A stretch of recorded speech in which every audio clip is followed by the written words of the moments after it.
this is to show the progress and the progression of the Bohemian Feathers paintings. This is the original that you're looking at right now. The video is online. This was done with the intention of teaching it at Creatively Uncorked, which is a paint and sip that I own. So this was intended to be teachable.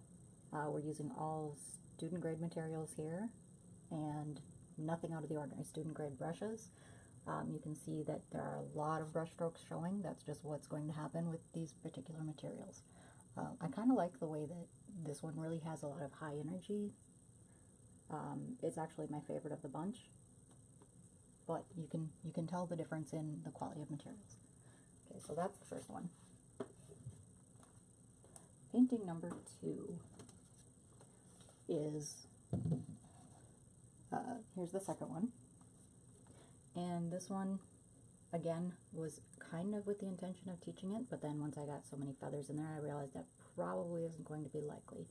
So I just went ahead and started throwing in some more professional quality paints. You can tell the difference here, like this pink, they're the same colors, but this is the student grade quality. And this brighter pink here, this is a professional grade quality of the same color. Being that it's a neon pink, neither are light fast. Both of them are going to be faded away within about a year. But even in here, I've got the more professional turquoises added in here. At any rate, the technique was the same on both of these, where the background was painted first and painted around the feathers.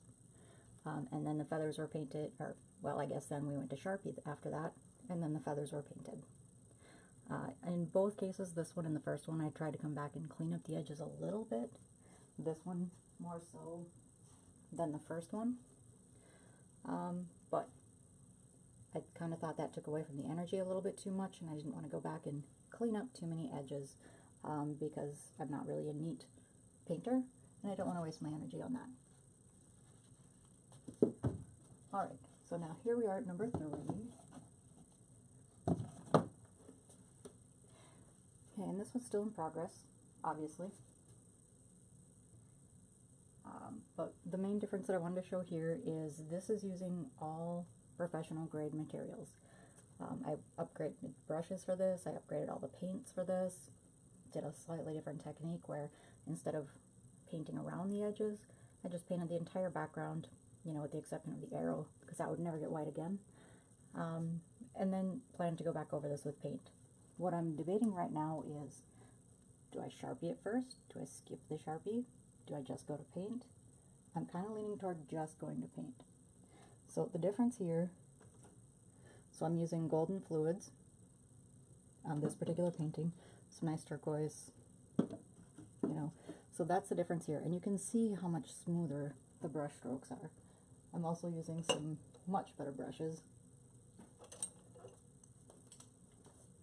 Get a comparison in here. Okay, so on this one, I'm using these old Scholastic brushes. Well, I shouldn't say old. I do like them. They have a lot of purposes. But then for getting back to the third version, then I have this brand new silver ruby satin brush, which is, I gotta say, pretty nice. I really like it, but it makes a lot smoother lines, smoother brush strokes, but it really loses the energy. So it depends on what you're going after, I guess. Do you want the energy or do you want perfection? The original paints that I was using, here's an example. Here's the neon pink student grade paint. Here's the professional quality, the Holbein.